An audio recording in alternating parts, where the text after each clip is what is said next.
everyone, Stephanie Denman here from the Denman Homestead, and today, because we are entering into our sourdough phase, I figured let's go ahead and start baking some sourdough bread, along with me doing the tutorial on how to start your brand new sourdough starter from scratch. So, this is my sourdough starter. Her name is Megan. If you missed the previous episodes, I've named her Megan after my very bubbly friend Megan.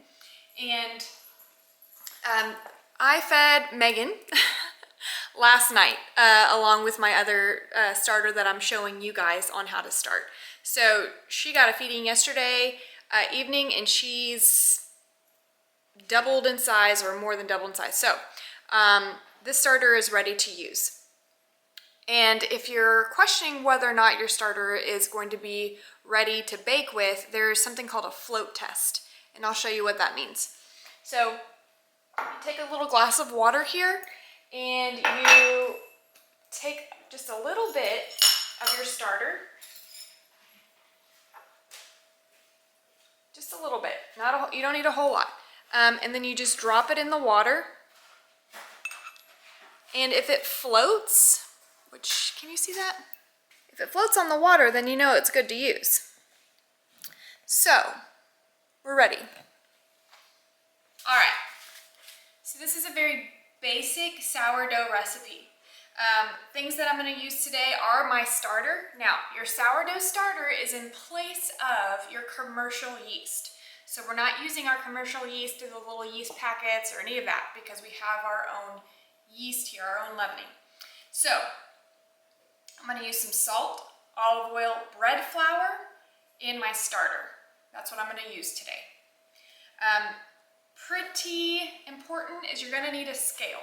I've got this digital scale here because we're going to weigh everything in grams. Grams is going to be pretty specific and precise measurements to give you the best bread possible. Obviously, back in the day, they didn't use scales, so they just got really good with their own measurements. So you can play around with it if you don't have a scale, but if you want to avoid all that frustration and you want to get pretty precise with it, use a scale. So, I'm going to use 150 grams of my sourdough starter. I'm going to use 250 grams of warm water, 25 grams of olive oil, and I'm going to mix that together in my large bowl. To that, I'm going to add 500 grams of bread flour, and today I'm using King Arthur unbleached organic bread flour, and 10 grams of fine sea salt. I actually just have my salt grinder here. It's probably not going to be super fine, but that's what I'm going to be using. So let's get started. Very important. When you take your 150 grams of starter out of your sourdough starter, make sure you don't forget to feed your starter back, so to replace that. So you're going to need to add in whatever flour base that you're feeding your starter with. I use all-purpose flour, so I'll be putting back 75 grams all-purpose flour, 75 grams of water to replace that 150 that I'm removing from my starter. So just keep that in mind. Don't take it and then not feed it. All right. Okay, I've zeroed out my scale, so I'm going to now add in 150 grams of starter.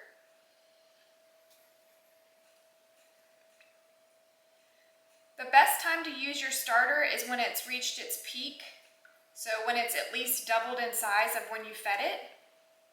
After it starts to deflate, it's probably not great to use. You're going to need to feed it again. So I recommend, if you want to bake bread the next day, or you know that you're going to want to bake bread, feed your starter the night before, and then your starter should be good to go the next morning to use to bake with.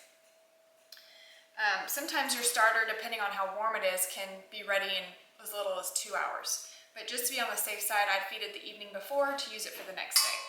All right, I've got my 150 grams of starter here, so I'm going to add it to my bowl.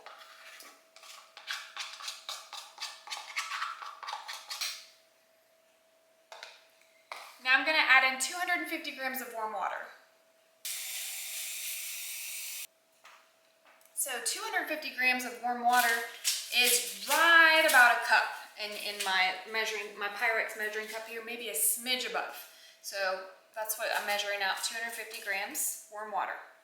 Now, when you add your warm water, you want to make sure it's not hot water because hot water will kill your yeast. Make sure it's just lukewarm. If you want to get super technical, anywhere between like 100 and 110 degrees. I kind of like to think of it as like skin temperature. That way you don't kill your yeast. And then to this, I'm going to add 25 grams of olive oil. Just take my little bowl here that I had my... Alright. Gonna add my olive oil.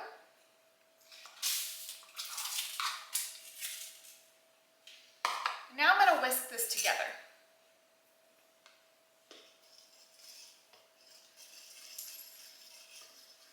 Okay. Now I'm going to measure out my flour.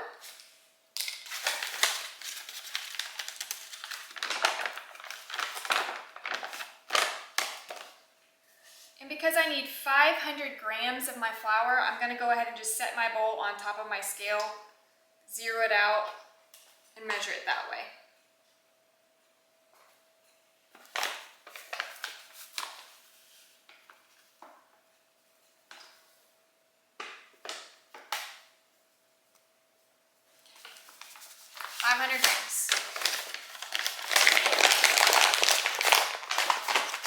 And some people prefer not to add the salt in right away. They like to add in the salt on the second step, but I'm going to go ahead and add it in now because I don't think it's going to hurt anything too much. It may slow down the yeast. 10 grams.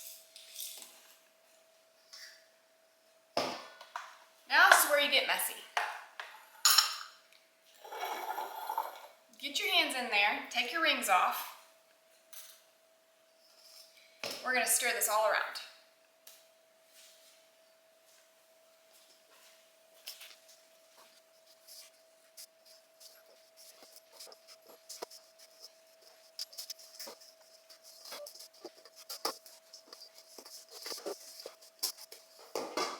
I'll show you what we're working with now. Don't worry about shaping it too much right in this stage because we're going to shape it later.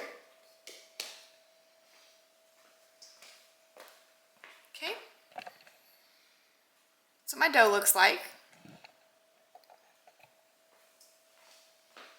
Now I'm going to cover this and set a timer for about 30 minutes.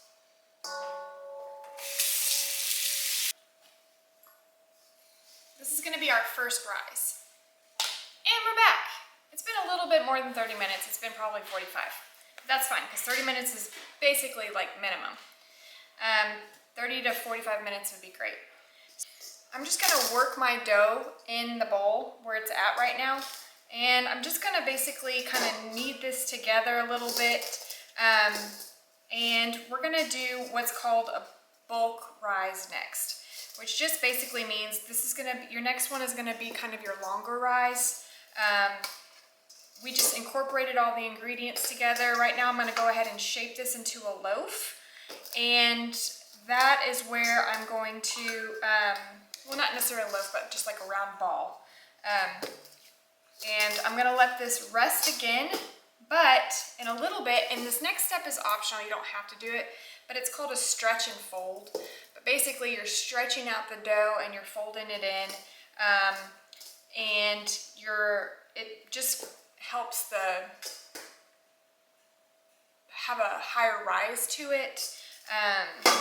So right now I'm just kind of shaping it, kneading it a little bit, and then again I'm going to set my timer for about 30 minutes, and then we're going to do a stretch and fold, and then I'm going to cover it for about 3 hours after that. And it's warm here today, so it's not going to need a whole lot of time. During the winter months, your dough may need 12 hours to rise, but because it's so warm here and humid, this is probably going to, after our stretch and fold, only need about 30 minutes to rise or so. So only need about 3 hours to rise or so. We'll keep an eye on it. But this is what we're working with right now. This is our dough. It's elastic, a little sticky. Definitely doesn't stick to your hands, but I've just shaped it into a round ball, and I'm gonna set it in here. I'm gonna cover it again. I'm gonna dampen my towel here a little bit to keep the dough nice and moist and not dry out. And then we'll come back in 30 minutes and do some stretching and folding, which again is optional. You don't have to do that.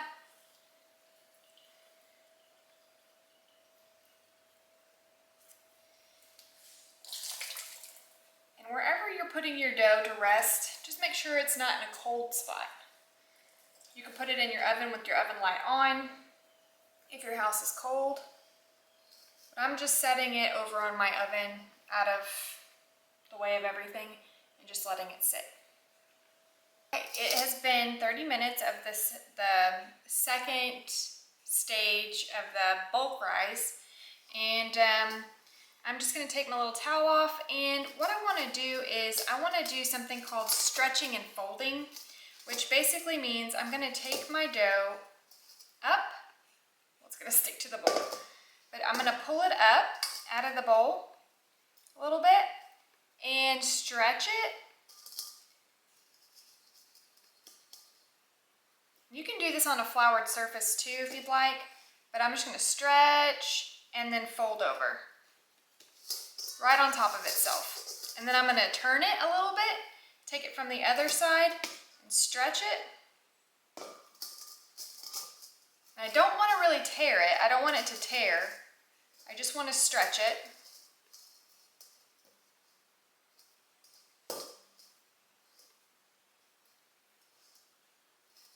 And I'm going to fold it, turn it,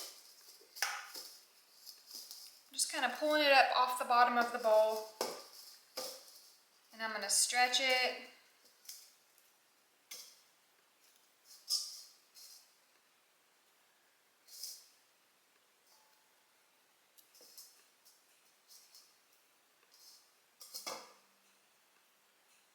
And fold it.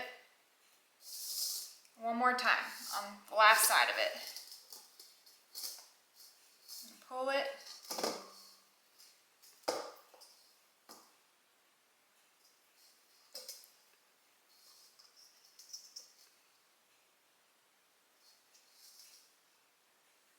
Stretch it.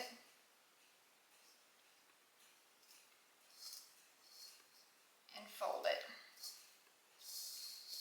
Okay. So now I'm going to leave it alone.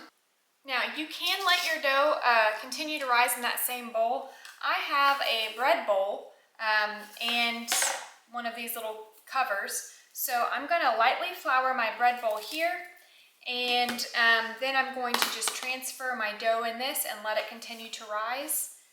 And we're going to let it rise for about 3 hours, check on it, see what it looks like. And depending on the temperature inside, we may need to let it go a little bit longer, and then we can get ready to bake it.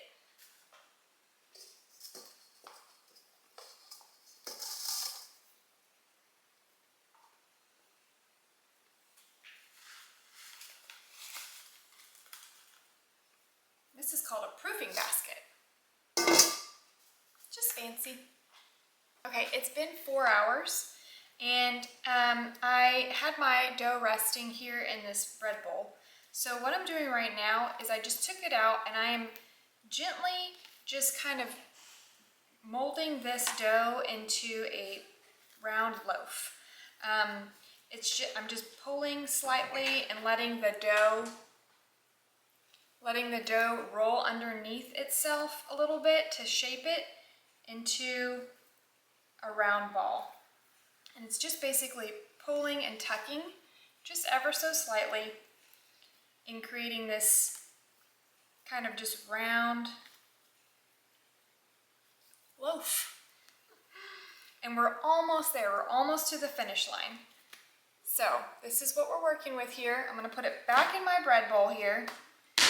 And it's lightly floured in this bread bowl. Whatever bowl you have is fine. And I'm going to cover it again We're gonna set a timer for about 30 minutes, let it rest since I've done that, and then while it's resting for 30 minutes, I'm gonna go ahead and preheat my oven to 450 degrees. So it's been over 30 minutes. I've let this rest again, and now it's time for the fun part, I think. I'm gonna take my little loaf out, and I'm going to set it on my parchment paper. It's gonna make it easier to transfer. And I'm going to just generously kind of coat this with some flour, the top of my loaf. Just a little bit of flour, and I'm just gonna kind of rub it all over. So we're gonna bake this, and we're gonna score it as well. So scoring your bread really helps it to rise and grow and lets the steam escape. So we've got our flour. All you need is a really sharp knife, or you can have a little fancy bread cutter here, and you can just make one slit across the top, or you can get fancy with it and make designs. But I'm gonna just do a little bit of something on top.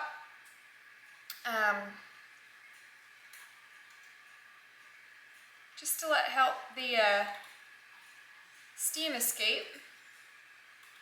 I've seen some really fancy breads before in the past.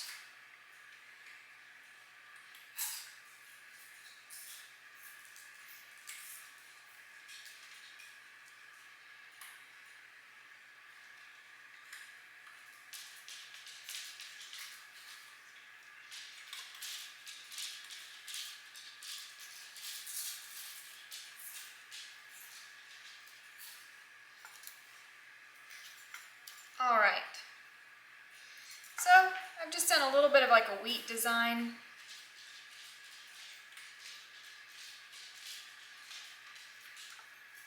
I will put this here in my Dutch oven. I'm gonna put the lid on it.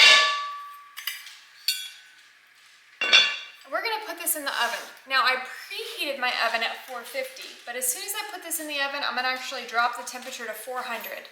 I'm gonna bake it for 20 minutes, set a timer for 20 minutes, then I'm gonna remove the lid and continue to cook it for another 40 minutes with the lid off. Okay. And it's done. What do you think? Sourdough loaf.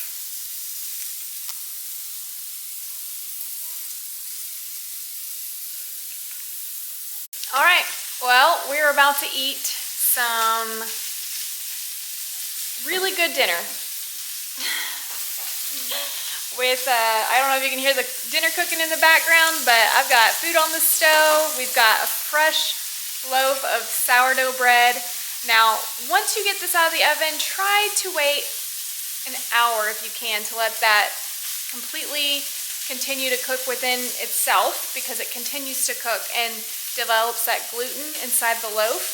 If you cut it open too soon, it can become kind of gummy or sticky on the inside. So I've let this rest here for a little bit, and it's gonna be perfect timing for dinner. So I hope you enjoyed this one, guys. Thank you so much for hanging out with me today, baking sourdough bread, and I hope you try the sourdough starter that we've got coming up, and let me know if you do and how yours turns out. Talk to you guys later. Catch you on the next one. Bye.